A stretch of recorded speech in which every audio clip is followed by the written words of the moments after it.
Selon le Wall Street Journal et le New York Times, les États-Unis ont transmis à l'Iran, via le Pakistan, un plan en 15 points pour mettre fin à la guerre, comprenant une trêve d'1 mois et l'élimination du potentiel nucléaire iranien.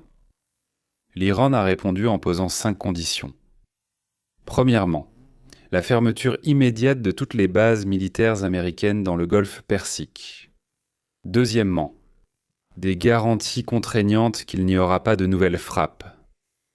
Troisièmement, l'arrêt des opérations israéliennes contre le Hezbollah au Liban. Quatrièmement, la levée de absolument toutes les sanctions contre l'Iran. Et enfin, la cerise sur le gâteau, le paiement par les États-Unis de réparation pour les dommages causés. On a l'impression que l'Iran a gagné la guerre, a écrasé l'Amérique, l'a pratiquement occupée, presque entièrement. Et maintenant, il pose des conditions selon lesquelles l'Iran, si vous acceptez ces conditions, alors nous laisserons les Américains restants en vie. Et les États-Unis se préparent à des négociations directes à Islamabad dès jeudi, le 26 mars. Une façon remarquable de communiquer, c'est de crier au monde entier juste comme ça, simplement pour son propre plaisir. Car évidemment, cela n'a aucun lien avec qui que ce soit. Tout ce qui a été déclaré dans le communiqué indique que l'Iran n'a aucun rapport avec la réalité. Leur flotte a été détruite. L'aviation a été détruite. Les radars et presque toute la défense anti-aérienne ont été anéantis. Les avions américains volent tranquillement, sans crainte, ils se ravitaillent même en vol directement au-dessus de l'Iran. C'est intéressant donc, les dirigeants iraniens pensent qu'elle peut tromper quelqu'un avec de telles déclarations ? Ou bien pensent-ils qu'ils montrent ainsi leur position inébranlable ? On a souvent l'impression que certains négocient pendant que d'autres, différents, font des déclarations. C'est très amusant que l'UE, c'est-à-dire l'Union européenne, ait promis d'envoyer des navires pour protéger la navigation, mais seulement après la fin des combats. À quoi bon alors ces navires pour, disons, la protection de la navigation ? Je pense qu'ils attendront que les États-Unis promettront d'envoyer des armes pour, donc, protéger l'Ukraine après la fin des opérations militaires sur le territoire ukrainien.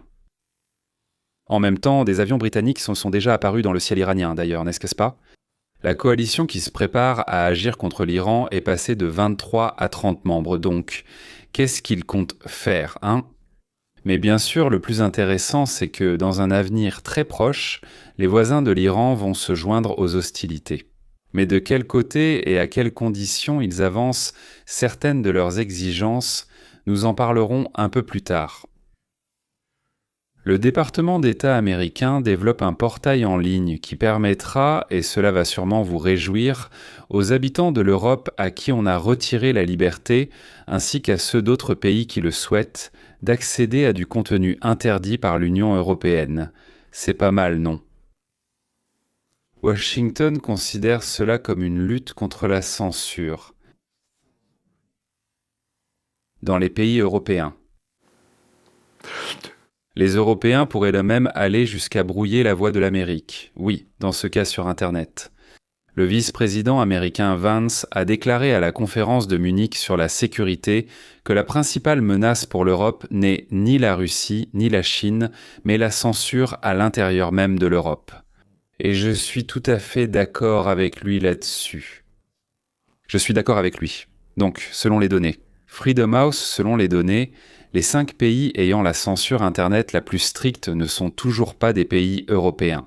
Il s'agit du Bélarus, de la Russie, de l'Iran, de la Chine et d'un certain pays, le Myanmar, je crois que c'est comme ça qu'il s'appelle. Je m'excuse auprès des habitants du Myanmar si je vous ai offensé, mais honnêtement c'est la première fois que j'entends ou lis ce nom. Donc la Russie depuis le début de l'invasion à grande échelle de l'Ukraine renforce progressivement le contrôle sur l'espace informationnel. L'Iran, un pays doté de l'un des systèmes de blocage d'Internet les plus développés, se retrouve au centre d'une guerre où le contrôle de l'information joue bien sûr un rôle clé. Là-bas, disons, c'est au moins compréhensible. Ce n'est en aucun cas accepté, ce n'est pas bienvenu, mais l'Europe, ça te sidère complètement.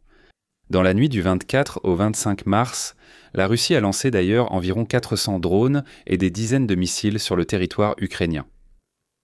D'après le sondage de Reuters, la cote de popularité de Trump a maintenant baissé. Donc à cause de la guerre. Et toi ? Jusqu'à 36%, c'est un nouveau minimum pour son deuxième mandat.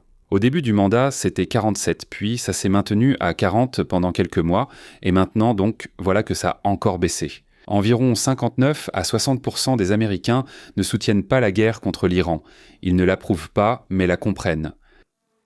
Un sondage du Wall Street Journal a montré que 31% soutiennent la politique économique de Trump, ce qui est aussi très peu, et 53% estiment qu'il se concentre trop sur la politique étrangère. Eh bien, on lui reproche cela, pour ainsi dire, depuis déjà quelques mois.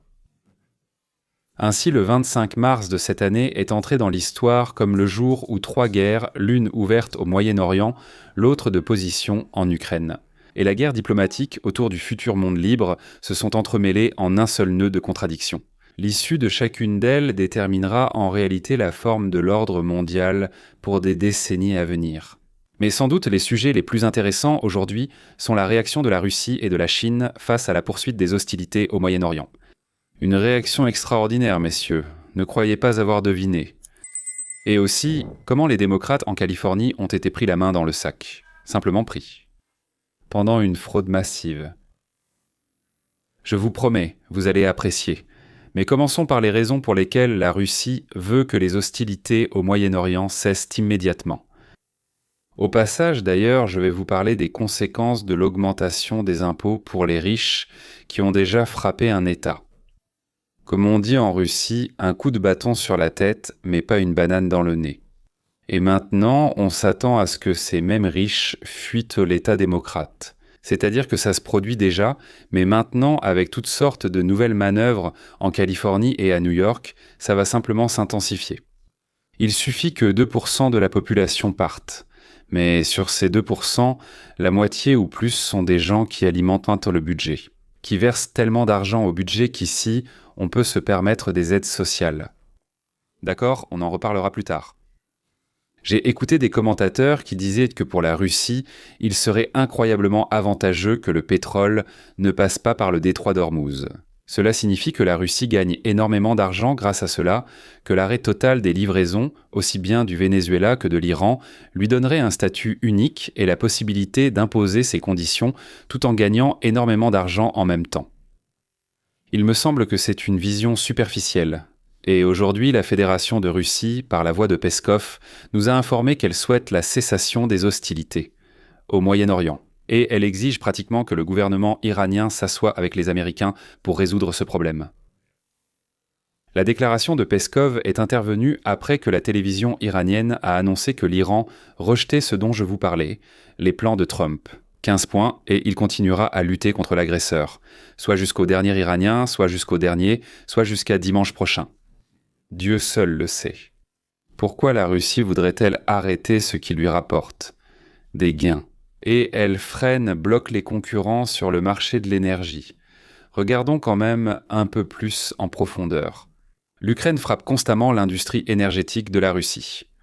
L'extraction, la livraison et le stockage du pétrole sur le territoire même de la Fédération de Russie ne sont pas totalement en ordre. Mais de quoi la Russie a-t-elle le plus peur ? Si les actions militaires se poursuivent, alors il y aura un changement de régime en Iran. Un changement de régime signifie un changement qui ferait que l'Iran entretiendrait des relations amicales avec l'Amérique et Israël, et très probablement des relations pas du tout amicales avec la Russie. Mais si l'Iran et l'Amérique parviennent à un accord et arrêtent peu les actions militaires avant que le régime ne tombe, alors bien sûr l'Amérique en tirera un avantage politique et financier. Néanmoins, l'Iran ne deviendra pas l'ami de la Russie, ou du moins, il ne deviendra pas l'ennemi de la Russie. Un autre point. La Russie ne voudrait vraiment pas que cela se produise, que les États sunnites, oui, les sunnites, dirigés par l'Arabie saoudite, rejoignent la coalition et se battent du côté d'Israël et de l'Amérique, et qu'ils commencent à coopérer militairement contre l'Iran. L'Arabie saoudite fait pression sur Trump, exigeant, contrairement à la société américaine, de poursuivre la guerre comme une opportunité historique de changer de régime en Iran et de transformer le Moyen-Orient. Les sunnites rêvent que l'Iran change de dirigeant pour des dirigeants moins agressifs et plus enclins aux relations commerciales qu'à l'attisement des guerres et du terrorisme au Moyen-Orient. Au Moyen-Orient, la Russie a coopéré avec la Syrie, qui est déjà passée dans un autre camp, et avec l'Iran. Si l'Iran change d'orbite, cette région sera perdue pour la Russie ainsi que pour la Chine.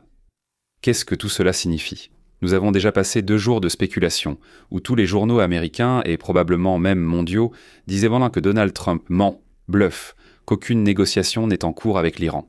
Et même sur CNN, ils ont fait une déclaration tout à fait remarquable, disant qu'ils font beaucoup plus confiance à la télévision d'État iranienne qu'au président des États-Unis d'Amérique. C'est vrai, ils se sont déjà excusés aujourd'hui. Et aussi, Trump à la question « Négociez-vous ?» et à propos de qui contrôle et qui contrôlera le détroit d'Ormuz, a prononcé une phrase remarquable. Il a dit « Non, nous contrôlons tout ce que nous voulons contrôler ». Aujourd'hui, on a appris qu'une brigade de parachutistes est envoyée en Iran. Message urgent de Fox News. Le commandant de la 82e division aéroportée reçoit l'ordre de partir au Moyen-Orient. Le président veut sécuriser le détroit et peut-être prendre l'île de Karg, perle de l'Iran. La 83e est une unité d'infanterie légère aéroportée d'assaut, souvent en première ligne, déployable partout en moins de 18 heures. Le commandement central a déjà bombardé de nombreuses cibles sur l'île de Karg. Les parachutistes devraient débarquer de nuit, s'emparer des aérodromes et réparer rapidement les pistes. Ils permettront à l'armée de l'air et aux marines d'amener davantage de troupes, blindés et équipements. C'est risqué, mais une fois que vous contrôlez cette île, vous contrôlez l'artère économique de l'Iran. Cela survient alors que les forces spéciales américaines sont de plus en plus déployées dans le Golfe. La hausse récente des vols de C-17 dans la région suggère que des forces légères d'attaque au sol pourraient bientôt opérer. Ce ne sera pas une guerre terrestre. Ces unités, conçues pour la précision, la rapidité et la puissance, rassemblent des éléments d'élite des Navy Seals, Rangers et Delta Force. Leur mission est d'accomplir les opérations les plus dangereuses et complexes au monde, comme démanteler les réseaux ennemis et éliminer des cibles de haute importance. Ces forces spéciales agissent avec un minimum de traces et un maximum d'efficacité. S'il faut porter un coup décisif, ce sont eux qui le feront. Il semble que le plan visant à s'emparer de la principale île pétrolière de l'Iran soit désormais établi et défini. Les parachutistes ne sont pas déployés pour rester assis et attendre de voir ce qui va se passer. Ils attendront le signal sur place. Peut-être qu'il viendra, peut-être pas. Mais cela signifie que la décision est prise. Donc la brigade de parachutistes, ici on l'appelle une division, 2500 marines, dès le début, 4500 marines de Californie, en plus de cela. Et je n'ai qu'une seule question. Vont-ils capturer uniquement l'île elle-même ou en même temps certains points et installations en Iran qui se trouvent sur la côte du détroit d'Ormuz ? Je ne suis pas vraiment partisan de déployer des troupes au sol, pas forcément en Iran, mais de prendre l'île de Karg ainsi que le détroit d'Ormuz. Écoutez, nous devons agir comme le faisaient les Romains. Pendant que cette unité d'élite prend position, le reste de l'armée iranienne est paralysé. Nous avons obtenu la supériorité aérienne, donc nos B-2 se ravitaillent en vol et continuent de larguer des munitions lourdes. Et nous recevons de l'aide des Britanniques. Les bombardiers B-52 frappent désormais depuis la base aérienne RAF Fairford en Grande-Bretagne, équipées de 24 bombes pénétrantes guidées par satellite de 2 tonnes chacune. Elles doivent normalement être larguées à 515 miles de la cible.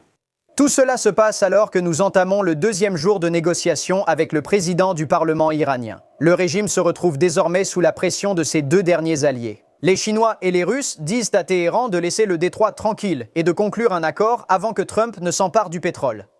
C'est exactement ce que la Chine et la Russie essaient d'expliquer à la direction iranienne, qu'il faut renoncer à une partie pour préserver l'essentiel.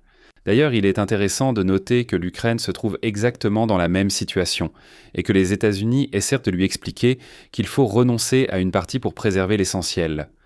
Comme vous le voyez, ni dans le cas ukrainien, ni dans le cas iranien, que ce soit par fierté nationale, par bêtise nationale, ou, je ne sais pas, par une sorte de folie qui s'est emparée de l'armée. Mais ni les uns ni les autres ne sont capables de prendre une décision réfléchie et pondérée. Et très probablement, c'est à cause de cela qu'ils perdront leur pays. Jamais encore une armée moderne n'a été aussi rapidement et historiquement anéantie par une puissance de feu écrasante dès le premier jour. Nous nous considérons donc aussi partie prenante à ces négociations. Nous menons les négociations à coups de bombes. Vous avez le choix pendant que nous tournons au-dessus de Téhéran, comme l'a dit le président à propos de votre avenir. Le président a affirmé que vous n'aurez pas d'armes nucléaires. Le ministère de la Défense approuve. Nous devons garantir cela. Nous avons dit aux mollahs que nous couperions l'électricité, et quelques heures après, ils ont accepté de négocier. Écrivez-moi à la fin de l'émission ce que vous pensez de ce cadeau, car je n'en ai aucune idée. Les Iraniens ne pourront pas s'en tirer en payant. Les objectifs américains restent inchangés. Rappelez-vous, tout commence par le fait qu'ils ne peuvent pas avoir d'armes nucléaires. Simplement, vous savez, j'ai dit, hier, ils ont demandé ce qu'il y avait dans le top 10. J'ai dit, eh bien, numéro 1, 2 et 3, et c'est qu'ils ne peuvent pas avoir d'armes nucléaires. Et ils n'auront pas d'armes nucléaires, et c'est de cela que nous parlons. Et je ne veux pas en parler à l'avance, mais ils ont accepté qu'ils n'auront jamais d'armes nucléaires. Abonnez-vous à cela. L'Iran a affirmé à chaque administration ne pas vouloir d'armes nucléaires, ce qui est faux. Qu'est-ce qui a changé? Désormais, ils n'auront aucun moyen d'agir quand nous le prouverons. C'est pourquoi Trump affirme vouloir prendre tout l'uranium. Une nouvelle information vient d'arriver. Le New York Times rapporte que l'administration Trump a transmis à l'Iran via le Pakistan un plan de paix en 15 points. Le New York Times indique aussi que l'Iran pourrait avoir du mal à préparer une réponse rapide. Les hauts responsables iraniens rencontrent des difficultés de communication interne et craignent qu'Israël ne les bombarde s'ils se réunissent en personne. Selon les informations, nous avons accordé l'immunité au porte-parole iranien pour éviter qu'il soit tué dans les 4 ou 5 prochains jours. Une source israélienne rapporte que Trump exige également l'arrêt total de l'enrichissement d'uranium. 0. Alors pourquoi ne négocions-nous pas avec ce nouvel ayatollah? Exactement, personne ne l'a vu ni entendu. Le peuple iranien a maintenant un nouveau surnom pour leur guide suprême. Gay, vous êtes prêts? L'ayatollah en carton. Le monde entier prend enfin conscience de la menace iranienne. Les pays arabes accusent Téhéran de commettre des actes terroristes contre chaque pays sur Terre. Ce ne sont pas seulement des attaques de drones insensées et le blocage des pétroliers, l'Iran bloque également les livraisons d'engrais. Beaucoup de gens souffriront de la faim si le régime ne capitule pas. Ils ont même réussi à amener l'Arabie Saoudite et Israël à partager le même avis. Imaginez cela, ces deux pays veulent un changement de régime. Le convoi maritime international qui a été formé est passé de 22 à 30 pays participants. Rubio les a réunis et a appelé presque sans interruption tout le monde. La Royal Navy britannique dirigera cette coalition. J'espère que cela signifie que l'Amérique et ses alliés se préparent à instaurer la paix. J.D. Vance a également participé aux négociations avec Téhéran. Un porte-parole de la Maison-Blanche a déclaré à Axios que la situation est changeante. Sans accord, nous reprendrons les bombardements. Le moment frappant dans l'histoire des États-Unis d'Amérique, c'est que la presse américaine, que nous appelons libérale socialiste, souhaite la victoire de l'Iran. Elle se réjouit de toute mort d'Américains, c'est-à-dire de ses propres citoyens, ou de tout échec qui met les États-Unis et Israël dans une mauvaise situation. Autrement dit, plus les États-Unis vont mal, plus la presse libérale socialiste se réjouit, et bien comme nous les appelons chez nous en Russie, les libérastes. D'ailleurs, ils se réjouissent aussi des bombardements des quartiers civils à Jérusalem. Ils se réjouissent du fait que des citoyens de leur propre pays sont tués et que des islamistes militants détruisent dans le des maisons, des jardins d'enfants, des hôpitaux et l'approvisionnement en énergie d'Israël. Nous avons appris que Donald Trump mentait aux Américains depuis le début, et il continue de mentir aux Américains à ce sujet. Donc, vous croyez les responsables iraniens plus que le président des États-Unis? Je pense qu'en me basant sur toutes les informations disponibles et le parcours de Donald Trump, en ce qui concerne le mensonge, les dirigeants du régime iranien mentent constamment. Je pense que le problème, c'est que nous ne savons pas si notre président dit aussi la vérité. J'ai tendance à croire l'Iran plus que Donald Trump car il est incapable de reconnaître la vérité, même quand on la lui met sous le nez. Ils ont accusé,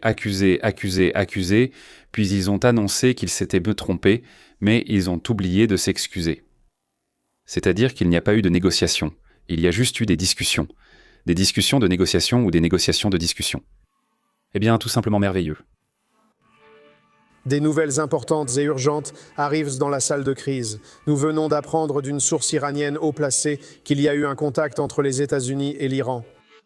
Donc, Wolf croit sur parole un ayatollah en carton, mais pas le commandant en chef. Écoutez, les politiciens mentent pendant la guerre. Des deux côtés, vous avez le droit de douter de leurs paroles. Mais cela fait déjà 3 semaines, et l'armée iranienne est presque détruite, et nous visons le pétrole. Pendant qu'on parle de paix, je pense que pour l'instant, tout se passe plutôt bien.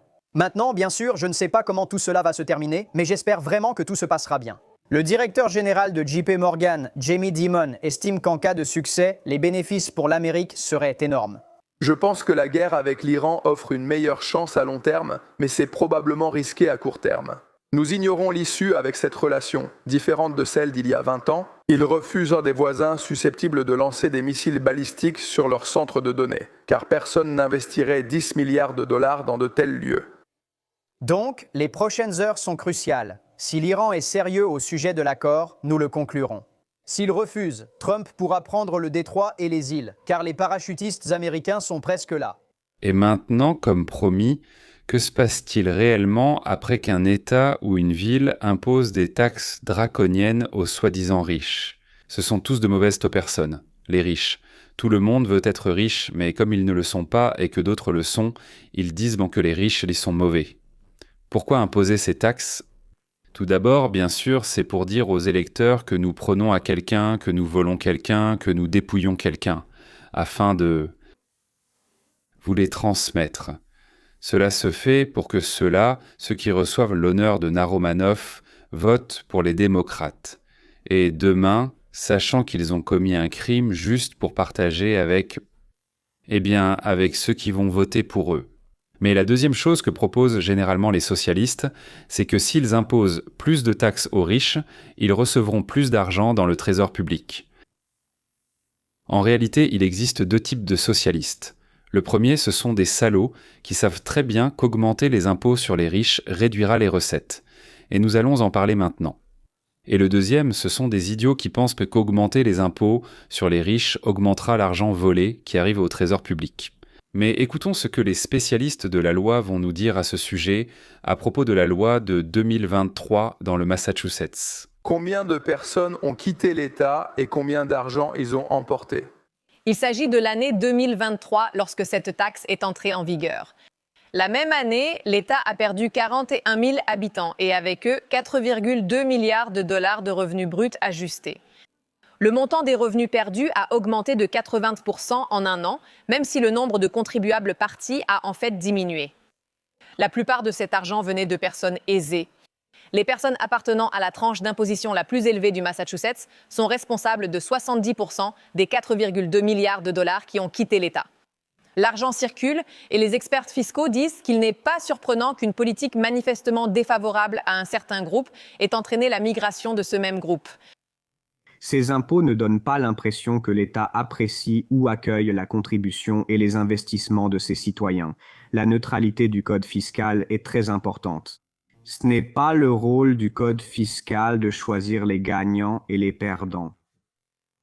Et dans certains de ces cas, il y a presque un aspect punitif en ce qui concerne le revenu et l'investissement. Les législateurs devraient en tenir compte. Cependant, les partisans affirment que la taxe fonctionne. Jusqu'à présent, elle a rapporté 6 milliards de dollars de revenus à l'État. Et au cours de l'exercice financier 2026, les recettes ont augmenté de 19%, mais les critiques avertissent qu'elle décourage les entrepreneurs. Ainsi, 2 questions seront soumises au vote en novembre de cette année dans l'État. L'une des questions réduira l'impôt sur le revenu de l'État de 5 à 4% et l'autre question sur le bulletin limitera l'augmentation annuelle des recettes de l'État. La gouverneure du Massachusetts, Maura Healey, a vivement critiqué ces 2 initiatives. Elle a affirmé qu'elle creuserait un trou de plusieurs milliards dans un budget d'État déjà sous pression. À l'heure où tous les États envisagent des taxes pour les millionnaires et les milliardaires, le Massachusetts illustre les conséquences de leur adoption. Tous ces États, la Californie, New York et l'Oregon, augmentent constamment les impôts de ceux qui fournissent 70% du budget de l'État. Cela a été calculé depuis longtemps. Il a été établi depuis longtemps qu'un faible pourcentage de la population, je ne me souviens plus combien exactement, paie 70% des impôts et du budget dans les États, tandis que l'écrasante majorité de la population ne couvre que 30% des dépenses. Mais les démocrates, qu'ils soient irréfléchis ou insatiables, je ne sais même pas comment les qualifier, en veulent toujours plus, tout en sachant qu'ils recevront moins. Mais en criant et en prenant davantage, ils attirent l'amour des masses. Et pourquoi les masses aiment-elles les démocrates? Parce que lorsqu'ils volent, ils partagent. Je me rappelle qu'au début des années 90, le maire de Moscou, Loukov, exigeait qu'en plus d'une grosse enveloppe d'argent, on construise une maternelle, refasse l'asphalte et plante des arbres. Cela expliquait l'amour du peuple pour lui. J'y ai assisté plusieurs fois quand des gens disaient « Oui, c'est un voleur », tout en lui donnant de l'argent.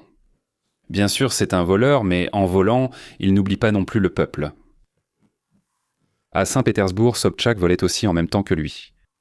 Mais lui, il n'exigeait pas qu'on améliore la ville. Et en conséquence, Loutchkov était aimé à Moscou, même s'il avait probablement volé 100 fois plus que Sobchak. Et Sobchak à Saint-Pétersbourg, surtout après quelques années, disons que le charme a un peu disparu, et après 2 ans de sa gestion, il ne savait vraiment pas diriger quoi que ce soit, alors on a commencé à moins l'aimer. Bon, d'accord. Et maintenant, il est temps de parler d'un sujet absolument fascinant qui me met dans un état d'enthousiasme total, à savoir, comme ils disent, les élections en Californie, c'est-à-dire les élections en Californie. Une histoire vraiment joyeuse, vraiment, s'est produite dans mon état natal. La Californie, où un démocrate a été pris la main dans le sac au moment où ils ont ajouté 45 000 bulletins de vote frauduleux. Cela jouera un grand rôle dans la lutte au Sénat pour un scrutin honnête. Parce que les démocrates affirment que même s'il arrive parfois quelque part qu'il y ait eu de la fraude, d'abord elle est très minime et ensuite elle n'influence aucun résultat. Maintenant, regardons cela de plus près. Est-ce que cela influence plus ou moins ou pas du tout? Panique en Californie à cause des bulletins de vote. Nous savons que le shérif Chad Bianco est allé les récupérer. Il a saisi les bulletins après avoir obtenu un mandat de perquisition et il a été autorisé à le faire. Le procureur général de Californie, Rob Bonta, a déposé une requête d'urgence auprès de la Cour d'appel pour stopper le dépouillement des bulletins. Le shérif candidat aux élections s'est rendu au tribunal pour présenter des preuves. Le tribunal lui a permis de saisir environ un demi-million de bulletins, je crois même 600 000, dans lesquels, selon de nombreux témoins, plus de 45 000 papiers ont été introduits illégalement. Des papiers, pas des bulletins. Des papiers qui n'ont pas été identifiés. Ou bien une autre possibilité. On dit qu'ils ont simplement pris le chiffre de 45 000 et l'ont ajouté au résultat du vote. Là-bas, c'est 45 623. Ils vont maintenant enquêter là-dessus. Mais le procureur général de l'État de Californie, a fait appel devant la cour d'appel pour arrêter l'enquête. Parce qu'il dit « Nous aussi, nous avons compté, et où sont ces 45 000 ?» Il y a une différence, oui, il y en a une, dans 100 bulletins. Même si 100 bulletins ont été ajoutés, cela aussi, à mon avis, doit être enquêté. Oui, sans parler des 45 000. Et maintenant, écoutons le shérif, celui qui a lancé tout cela. Shérif du comté de Riverside, Chad Bianco, et votre prochain gouverneur. Bonjour Californie, shérif du comté de Riverside, Chad Bianco, et votre futur gouverneur. Eh bien, la corruption politique en Californie ne cesse de croître. Quelle honte pour les forces de l'ordre. Le procureur général Rob Bonta vient de déposer une requête d'urgence devant la cour d'appel pour suspendre le dépouillement des bulletins dans le comté de Riverside. Pour ceux qui ne sont pas au courant, nous menons une enquête concernant les 405 000 voix supposément et potentiellement en trop par rapport au nombre de bulletins déposés lors des élections anticipées de novembre 2025. Pour clarifier, il ne s'agit pas de compter les voix pour ou contre. Il s'agit simplement de compter tous les bulletins et de comparer ce nombre total avec le nombre de votes enregistrés par les machines Dominion. Simple et clair, du bon sens. Le juge de la plus haute instance a approuvé le mandat pour obtenir les bulletins et a aussi ordonné leur comptage. Pourquoi Rob Bonta voudrait-il arrêter ce comptage, sauf s'il craint ce qu'il pourrait révéler? Nous avons une cour d'appel très partiale politiquement, donc ce sera intéressant. Qu'est-ce que ce sera? Allons-nous permettre aux forces de l'ordre de compter les bulletins dans le cadre d'une enquête légale, ou allons-nous l'arrêter et le cacher sous le tapis? Les électeurs de Californie doivent exiger la transparence, pas des astuces juridiques ou de la dissimulation. Restez avec nous. Oh, nous y arriverons, shérif. Tu peux en être sûr. Mais Colm nous a rappelé ce qui se passe ici, et cela dure déjà depuis un moment. Nous avons déjà évoqué de nombreux échanges de lettres. Voici encore un exemple selon The Hill. Le shérif Chad Bianco serait candidat au poste de gouverneur.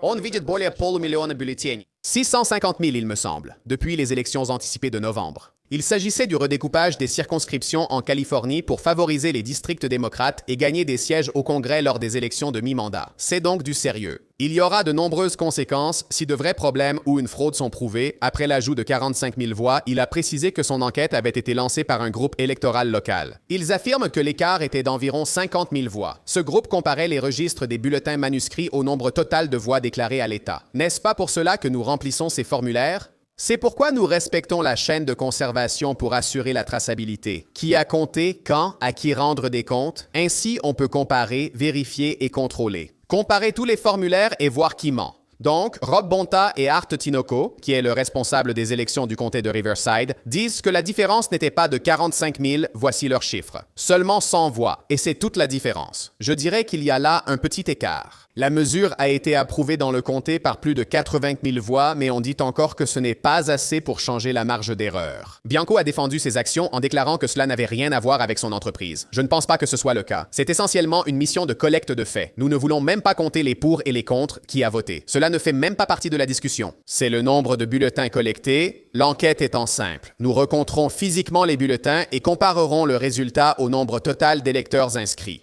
Le shérif de Californie et le responsable de l'inscription des électeurs déclarent que 611 000 bulletins ont été déposés. Mais maintenant, 657 000 votes sont enregistrés et confirmés auprès du secrétaire d'État. C'est un nombre énorme. Et si cela peut arriver dans un seul comté, d'accord, dans un seul comté de Californie.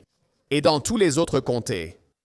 45 000 voix. Rappelez-vous, en 2020, en Arizona, l'écart entre la victoire de Biden et les résultats de Trump était d'environ 12 000 pareils dans le comté de Fulton, 11 800. Et maintenant 40 000 et ces comtés sont bien plus vastes, je crois, que Riverside. Je peux me tromper, mais ce n'est qu'un comté. Imaginez cela dans toute l'Amérique. C'est fou. Le comté de Riverside, ou Riverside County, n'est vraiment pas très grand. En Californie, il y a en fait 58 comtés. Certains sont bien plus grands que d'autres. En réalité, beaucoup sont plus petits.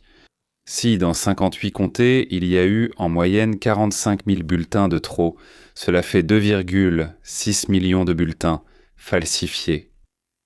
Mais le plus intéressant, c'est bien sûr que tout cela est centralisé, et cela repose sur une idée très précise, réutilisable, qui a été clairement exprimée. Cela s'appelle un changement de régime, comme ils l'appellent, celui de Trump aux États-Unis d'Amérique. Par là, ils entendent en saut par tous les moyens possibles. Légalement, illégalement, par le mensonge, le vol, le meurtre, par n'importe quel moyen. Mais renverser le pouvoir en place et le remettre aux socialistes. Autrement dit, aux bonnes personnes. Maintenant, Bonta, c'est le bureau du procureur général. Le bureau du procureur général Bonta affirme que cela a enfreint ses directives, ce qui, bien sûr, ne fait qu'encourager la fraude et sape la capacité de l'État à contrôler l'enquête, ce qui est le but principal. Robbie. La pétition précise que le procureur général n'a pas reçu le dossier complet et ignore si un administrateur spécial a été nommé ou si un recomptage a repris. Et nous entendons déjà d'autres rapports selon lesquels un administrateur spécial a été nommé, mais Rob Bonta ne veut pas que cela se produise. La déclaration fait référence à ses propres commentaires publics. La pétition rappelle que le shérif enquête sur les faits en général, pas sur un crime précis, citant Bianca. L'enquête cherche à vérifier la validité des élections ou l'inverse. Cette déclaration montre que le shérif ne mène pas une enquête classique, mais cherche surtout à attirer l'attention sur 45 000 votes en trop. Et c'est bien le procureur général, non? Cela ne devrait-il pas l'inquiéter? Pourquoi n'a-t-il pas mené l'enquête ni saisi et compté les bulletins? Nous savons pourquoi. Voici cette vidéo choquante. Et dans ce cas, elle l'explique très clairement. Jennifer Rubin et d'autres le disent à voix haute. Écoutez. La complice de Norm Eisen, Jennifer Rubin, a avoué. Ils emploient la tactique de la révolution de couleur pour renverser Trump 2.0. Qu'est-ce que cela signifie? Un changement de régime, c'est clair, non? Beaucoup se focalisent sur ce régime à l'étranger. Mais qu'en est-il ici? Ils tentent de renverser une administration légalement élue qu'ils refusent de laisser gouverner. Ils ont essayé de faire ça avec Trump 1.0. Nous avons vécu tout cela. Nous avons tous traversé le rapport Mueller, la mystification sur la collusion avec la Russie, la lettre à propos de l'ordinateur portable. Trump a été jugé 4 fois. Ils ont déclaré la guerre aux participants des événements du 6 janvier et à tous ceux qui sont liés d'une manière ou d'une autre à Trump 1.0. C'est ça, le grand complot. Voilà ce que ces gens cachaient. Voilà pourquoi ils refusent que les élections soient davantage examinées. Norm, ce gars-là, qui est en réalité l'inspirateur de beaucoup de tout cela, intervient lorsqu'elle mentionne Jennifer Rubin. Elle admet que nous travaillons activement à renverser le régime. Voilà comment ces gens parlent, et nous l'avons déjà expliqué. Ces gens en politique sont comme des drogués, tu comprends? Ils vont te voler, ils vont te poignarder dans le dos. Ils feront tout pour garder le pouvoir, car c'est leur façon d'agir. Pendant ce temps, les républicains semblent incertains. La loi SAVE paraît compliquée. Vous savez, c'est Pâques en ce moment, donc on doit rentrer à la maison. Et franchement, on n'a pas vraiment envie de travailler là-dessus, parce que John Thune dit que c'est politiquement impossible. Merci, John. Pendant ce temps, ces gens préparent leur couteau pour égorger. C'est ce que Norm Eisen a dit dans ce court extrait de podcast sur The Contrarian. Peu de gens le regardent, ils aiment juste discuter entre eux. Nous sommes pour un changement de régime ici, chez nous. Et en novembre, nous allons commencer le processus. Il est temps de mettre dehors tous ces fainéants. Nous sommes pour... Oui, le changement de régime est pacifique et légal. Oui, ils exploitent la loi. Ils utilisent les lois contre nous. Personne ne joue ainsi, et le gouvernement ne devrait pas permettre de manipuler le système à son profit. Il devrait y avoir des acteurs de bonne foi, non? Vous avez le devoir d'être honnête devant le tribunal. Vous êtes censés, en gros, travailler les uns contre les autres, mais pas vous frapper en dessous de la ceinture. C'est exactement ce que les démocrates font tout le temps.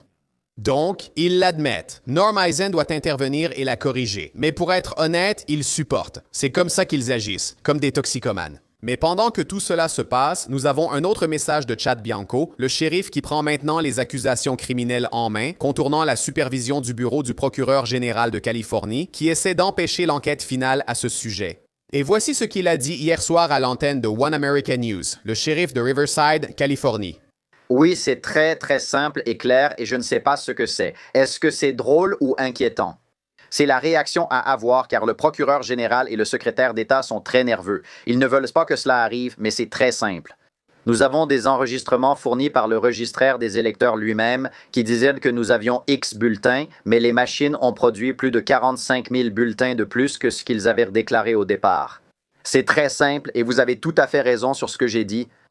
C'est une mission de vérification des faits. Je ne parle pas de fraude, mais d'un grand écart entre ce qu'ils disaient avoir et ce qui a été déclaré.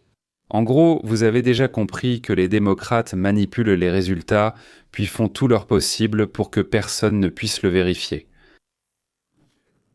Quand le comité d'enquête sur la prise non armée de la colline du Capitole a soudainement ordonné d'effacer de l'ordinateur tous les documents, toutes les interviews, en réalité toutes les informations utilisées pour affirmer que Trump aurait tenté de rester au pouvoir par la force ou illégalement. C'est-à-dire qu'il ne reste plus que le rapport. Mais sur quoi se base le rapport, personne ne le sait. Mais ils disent « Je le jure sur ma mère que tout ce qui est dans ce rapport est absolument vrai à 100%, et celui qui ne le croit pas, c'est un vilain, une carotte, un radis et une ortie. » Messieurs, je suis sûr que des événements intéressants, qui jaillissent comme d'une corne d'abondance, auront lieu demain et après-demain. Donc, à très bientôt. Écrivez dans les commentaires ce que vous voulez entendre. Ce avec quoi vous êtes d'accord et ce avec quoi vous ne l'êtes pas. D'habitude, quelques heures après la sortie de la vidéo, je lis les commentaires et j'essaie de réagir et de répondre. Si vous écrivez dans les 2, 3 ou 4 premières heures après la sortie, il y a de grandes chances que je le voie. Sur ce, au revoir. Merci d'être venu et d'avoir écouté. J'espère qu'on se reverra assez bientôt.